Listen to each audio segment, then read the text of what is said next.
Hi, Jim here, and you're listening to the Honest Filmmaker Podcast, career advice from people in the business. This week, I'm speaking to fashion consultant, stylist, and costume designer Wilfree Vásquez Torres. Wilfree is a sought-after celebrity stylist, having worked with Cher, Christina Aguilera, Kim Kardashian, and Selena Gomez. He's also worked on several feature films and television shows as costume designer and regularly works at fashion shows. I talked to Wilfree about how he got into the industry, how he works with his celebrity clients, how he keeps up to date with fashion trends, and his tips for you starting your career. Enjoy. So I'll start where I start with most people, and this is, did you go to university? Where did you study?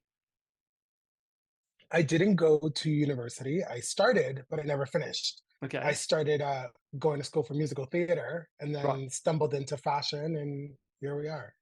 Oh, really? Okay. So so you didn't finish that music course, did you? Fashion.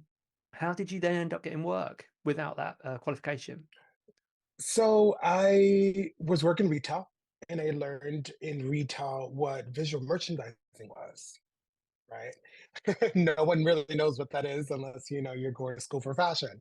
And once I got into visual merchandising, it was kind of like a networking thing where the more I got hired for different kind of jobs, the more people I got to meet that worked in the industry. And I believe I was the visual supervisor for Converse. They were opening the first Converse store in New York City. Wow. And I was the visual supervisor there. And one of the associates who I was really cool with was like, hey, I work for a designer and she has a runway show and we need help.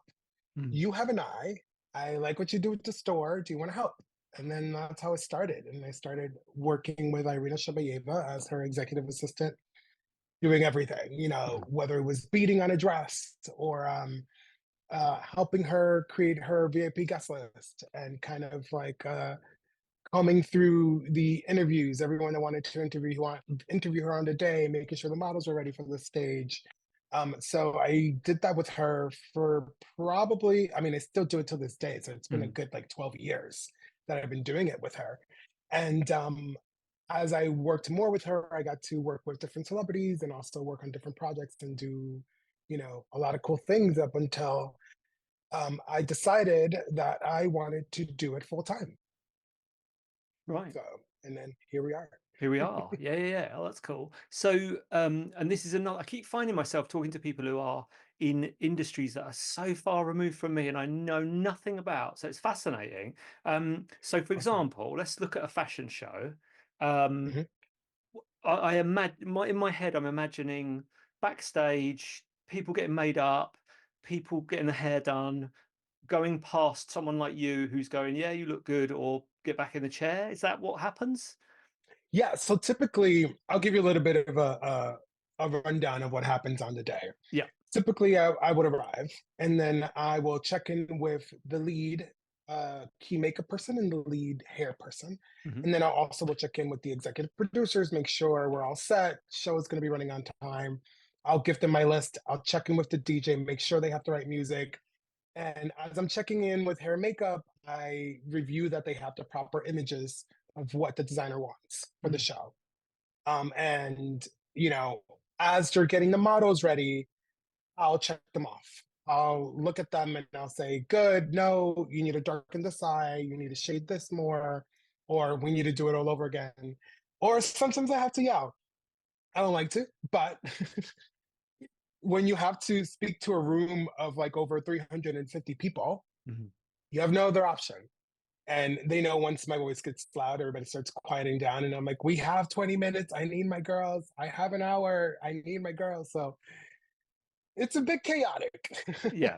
And backstage, but it's controlled chaos. yeah. So it's the fun part about it. So And so what was it like doing the first one? Did you know, did someone explain to you all the things you had to do, or did you just sort of make it up as you went along? no, not at all. I had an eye for fashion and I had an eye for intricacy and an eye for detail, which is very important in what I do.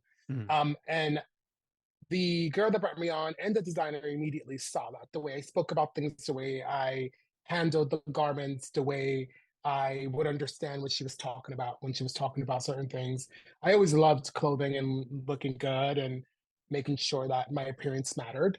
Mm. And especially when you're working in the visual department, everyone's always looking at you for inspiration, especially the sales associates, because they don't know how to dress. They dress how the mannequin looks, Mm. like that's the brand of the store, so that's how they should dress. So when they see you, it's like, okay, does he look like a visual person? Is this person inspiring to the brand? Is it going to make me want to dress that way? And I think she picked up on that. And it's one of those things where you can't go to school for that. Mm. You can go to school to be a designer, you can go to school to be a stylist, but if it's not in your blood, it's just not meant for you. I've met plenty of people networking that thought that's what they wanted to do and they just couldn't. They're not good designers, or they're not good stylists, or they're not good merchandisers, even though they love it. Just because you love something doesn't mean that you have to divulge your full life into it, thinking that that's how you're going to build your career. Yeah. I started on camera, went to retail, and then went behind the scenes. So like it's forever changing and evolving. But yeah. And so what's interesting there is you're talking about the way that you dress is important, because people will read in from that, oh, he knows, he's wearing a nice outfit, he knows what he's doing. So that's obviously something to consider. You can't turn up looking like a bag of shit expecting someone to employ you for a job in fashion. It's a good tip. 100%. Yes, you have to inspire. If you're not inspiring in Yeah. any career job, it's like, what are you doing? If you have a job and you're working with people specifically, it matters because it changes the mood of the day. It changes the direction that the team is heading, how quickly things get done. If you're a drab and you're dressed like a drab, I mean, what do you expect? It's going to be a rainy day in London every day in the office, right? So Yes, we don't want that. so thinking about something like New York Fashion Week, I think I saw some things pop up on your Insta from that. Yeah. If I say I'm a fashion student, or I'm somebody who's Mhm. really passionate about fashion, can I go to that, or is that invite only? Is it an exclusive thing, or how's it work? It's 9 times out of 10 it's invite only. There are certain events where you can pay for a ticket and go watch the show. There are also some programs that do collaborations with colleges and have the students intern Right. or come in and be a PA. And they don't get paid for the job, but they get to experience it and get to see it firsthand. So sometimes they'll get to watch the show, but it's mostly behind the scenes. And if there's time and if there's a spot for them to kind of slide out and watch it, they try to get them out there so they can see it. It's their first. We want to inspire the new generation, and we can inspire them if we can show them hand by hand the work that it takes to get there. You can't just go by what you see in the media and on the tabloids. It's like, yeah, it looks fun and cool, but you need to see how much work it takes to get there. It's not just handed to you. Yeah, you can be in the right room because you're so and so's child, but are you good? Are you gonna have the longevity? Are you gonna become the household brand you want to become? And the only way you can do that is by learning, interning, doing it for free. I did it for free for 12 years. You know what I mean? And I still had a full-time job on top of that. So I wasn't just doing it for free and not making money. I have to live. So in my spare time, I was like, okay, this is how much time I have. Let's do it. Let's get it together. And so. Wowzers. Okay. And is there anything, if you could go back in time and talk to Wilfree entering the industry, what would you say to him? What advice would you give him?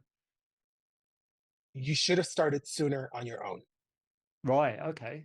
Yeah. Because once I got started in fashion back, I believe it was in 2011, 2010, around that area, around those years. I continued to work retail, and then I was working for Ralph Lauren's Club Monaco, where I became, brand stylist there. And I kept, escalating in my roles in retail.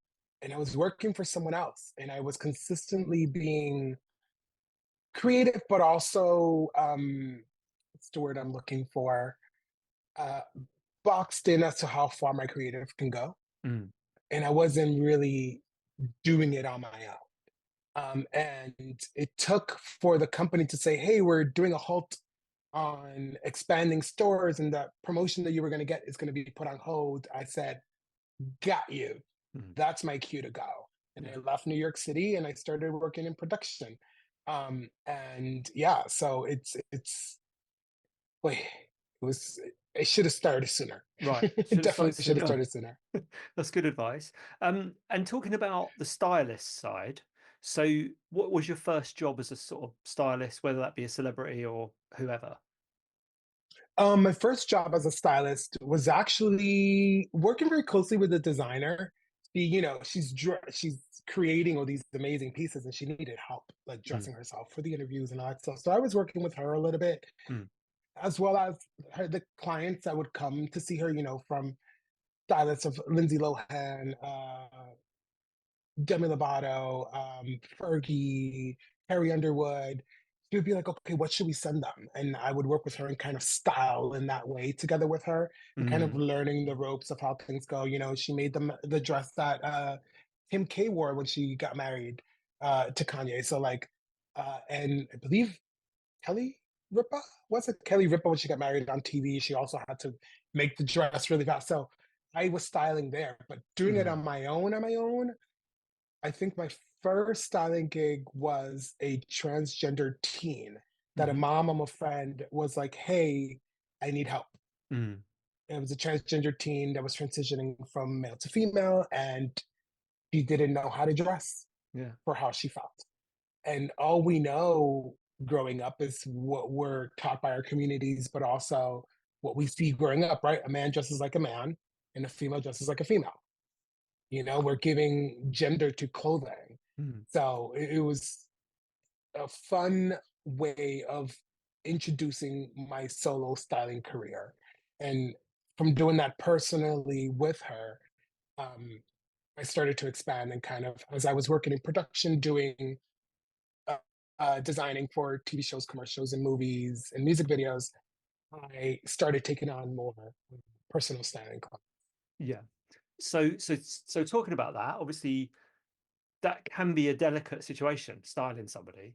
And for example, what happens if I turn up to you and I go, right, I'm going to the Emmys, I want to wear a bright orange suit. What do you think? And I'm really set on it. How do you get me, how do you talk me down from something like that? Well, first off, I like to talk about trends Yeah. and the aesthetic of the artist, right? Who you are. Is it going to Hmm. work with your aesthetic? Is it on trends? Because let's be honest, I'm not saying you have to be totally on trend, but you need to know what the trends are because you're either going to go with it or go against it and create your own route. You can't create your own route if you don't know what's happening. You can't say, I did it first if it's already been done. Mm, So that's where my conversations kind of start. Okay, let's talk about it. What was the inspiration for it? You saw someone else wearing it. If I think it's going to look great on you, I would say let's do it, but let's make it your own. Let's mm, switch it up. Like, how can we individualize it? Because that for me is very important. I don't want to just buy something and put it on you or pull something from a designer and just put it on you just because it's pretty and you like it. mm. Is it you? Is it a part of who you are? Like, what is the message that we're trying to convey here? Like, who's the girl that's on the red carpet today? Or who's the man that's on the red carpet today? Yeah. Yeah. Okay. And have you ever got it wrong? Have you ever sent somebody to somewhere and gone, oh, that didn't quite work how I want it to work? Or has it all been all right? You don't have to tell me who it was if you got it wrong. I don't think I got it wrong. I think I wish I would have been there. Right. Because I think there was one of my clients who wore a dress for a really big award. Mm. She looks beautiful. And I just gave away it was a she, but she looks beautiful. Yeah. And I think if I would have been there, I would have made sure that he looked as perfect as perfect can be. He Right. still looked great, but Yeah. I want a little bit of a control freak in that way. Like if it's Mm. my creation going out there or my creativity being put on someone else, I want to make sure that it's you're being seen in your best light. Yeah. Yeah. Fair enough. And it sounds like, and by the look of your website, you've worked with a lot of these big names. Do you ever get Yeah. starstruck? Is there anyone you've kind of got a bit overwhelmed working with? Starstruck. I would have to say my starstruck moment was Christina Aguilera. Um, because I would get hired through a third party agency to like come in like, hey, they need someone to help with the tour while it's in town. And that's how I got to work on a lot of these tours. Mm. And they need you. And they'll be like, hey, I need you as this, but then I end up, tailoring, dressing, doing whatever they need. Yeah. And I remember I was running late because I was coming from another shoot, and they're like, "Still get here. We need your hands on deck." I'm on stage. Christina Aguilera is wearing this. I forget who the designer was. It was either Marquesa or Paco Rabanne. I can't remember. This wedding gown with a train, and the train was made out of this lace, and it had this beading on it. Mm-hmm. And I had not connected with her. Now I was going to be working with her team for a couple of days. So earlier in the day, I was setting up, fixing some things for her interview that she was going to have the next day. And first time I'm meeting her is on stage. She's about to go on stage, and I'm backstage, and they're like, "Okay, I need you to do this," and like they're directing me of what to do and where to go. I am pulling up the train, and someone steps on one of the beads. She turns around again. This is my first time seeing Christina Aguilera face to face. Like, we haven't met yet. Like, we haven't spoken nothing. And someone steps on the train the moment I grabbed it. She looked back, and I swear if her eyes were scissors, luckily it was not me. And I looked at her and I was like, shaking my head, no, no, no. But always been a huge Christina Aguilera fan, and she was very lovely and very nice about the whole thing. But at that moment, you're about to go on stage and you hear cracking. Like, what do you expect? Yeah. So, yes, that must have been definitely, rough. yeah. And I'm assuming I got through it though. I got through it. You got through it. Yeah, that's what counts. And I'm assuming you enjoy shopping. Yeah, believe it or not, Yeah. not for myself, but I Right. love shopping for others. That's Yes, the crazy part. I bet. And is that because I hate shopping? So is your Most of us do. partner like shopping? Do you both enjoy shopping, or is there like My oh husband, God? listen, he loves shopping as much as I do. Yeah. So usually the best thing about having a partner who's creative as well Yeah. is I bring him along as my first assistant in everything. Oh He right. knows how I work, he knows what I need, and he takes care of me because there's times where I'm just on go mode that I do not have the time to eat or do not have the time to take 5 minutes. Mhm. Sometimes I don't, but he's like, okay, we need to get him this, we need to get him that. So he like takes care of me Yeah. and makes sure that, I'm good to be there for the day. Yeah, that is a very similar situation. So I direct, my wife produces, and she often will look Amazing. out for me, which is so it sounds like a very similar situation. Um, Love it. what I was going to ask now about was costume on movies, that kind of stuff. So costume design. How did you get into that? What sort of projects have you worked on? So my first project that I worked on was docu-style kind of movie that was done for Amazon, and he was a friend of a friend, Hmm. and he saw my work, my styling work, and saw that I was creative. I was like, look, um, I've been talking to my friends, and we think we want to give you the opportunity to do this. And it was my first costume designing job. It was called The Mighty Atom, Hmm. and I had to style pieces from the 1960s and 70s on a documentary about this man, the strongest man in the world, the Hmm. mighty Adam. I don't know if you know his story, but it's quite beautiful. And yeah, I did that. And then once I got that under my repertoire, it was like, okay, now I have costume designing under my belt. So whenever there were jobs or network connections, I mean, it was all hearsay. There Hmm. was no platform where you really go to and kind of like, oh, hey, look at me. Look what I can do. Hire me. Yeah. It's all word of mouth. It's Oh, all word of mouth. That's how I've done it. No agent either. I was going to say that was going to be one of my questions was, do you have an agent? So I'm guessing you get all your own work. Is that right? Yeah. Yep. Yes, I do. Again, like once I work with one client, they'll open the door to something else, Yeah. or they'll reach out to me. Like I've had PR companies reach out to me to work with certain celebrities Hmm. out of nowhere, um, through my Instagram, or they'll go Yeah. on my website and they'll send me a little message and be like, "Hey, I saw your work. Can we talk? I have some fun projects coming up." Yeah. Yeah, and then again, networking is everything. Like the project that I just worked on this past summer was through someone actually that we hadn't worked together. We've always heard about each other. We try to work together on the same job, but it never happens. Hmm. She's like, look, I hope you're available this time, because now at this point, everybody that I know that's on this job is recommending you. So we finally were able to work together, and it was a really cool project for Michael Bay that's going to be coming out Hmm. very soon. I don't know if you know who Michael Bay is, Yeah. Yeah. but Yeah. Yeah. Yeah. pretty big name in the Yeah. industry. So it's pretty exciting. That's coming out hopefully in the fall, Right. summer, fall. So yeah, Cool. networking. Networking. All right. So then I know how networking works with filmmakers. Is it any different with fashion? What are your tips for networking for people who find it difficult? Um, don't be afraid to approach. Don't be afraid to engage in conversation. Treat it as if you're getting to know a friend. Let's say you're out at a bar and you're by yourself and you see a group of people that are laughing or having a good time and you want to just approach like, hey, my name is so and so. Are you doing today at a bar? Obviously, you wouldn't say, what do you do? Or like, what brought you on here? Like Mhm. you wouldn't ask those questions. But the same idea of the same way you would approach somebody at a bar or out and about that you Mhm. see that you think they're cool or want to engage and make new friends. It's think about it as like you're making new friends. Yeah. You approach, feel comfortable in the conversation. You don't need to go in with, here's my resume, like that's, you don't need to be that strong. Yeah. Just a simple, hey, how are you? What brought you here? Like, how are you connected with where we are? Who do you know? Because maybe 9 times out of 10, you might know the same people. Mhm. And then that gives it another topic of conversation, and then you guys can connect. Yeah. And the other thing I would add is we, as filmmakers, obviously we're obsessed with movies. So we talk about movies. So I imagine you guys talk about fashion and all that kind of stuff, what you love. Oh, yeah. That's made me think of another question is how do Yeah. you keep on top of what is on trend or what's popular, what's Oh, yeah. fashionable? It's so hard. Mm. It's so, so hard because fashion is forever changing and forever evolving. It never stays the same. For example, right now, what's like on hot trend is this new cowboy look, right? I'm like, I just did a commercial with Mariano Rivera a couple of months ago, actually, just last year, that hasn't aired yet. And Mm. I don't know if you know who Mariano Rivera is, but he's a New York Yankees Hall of Famer. Oh, I do not know him, no. And yeah, so Yeah. he, pretty big name in Yeah. the MLB world.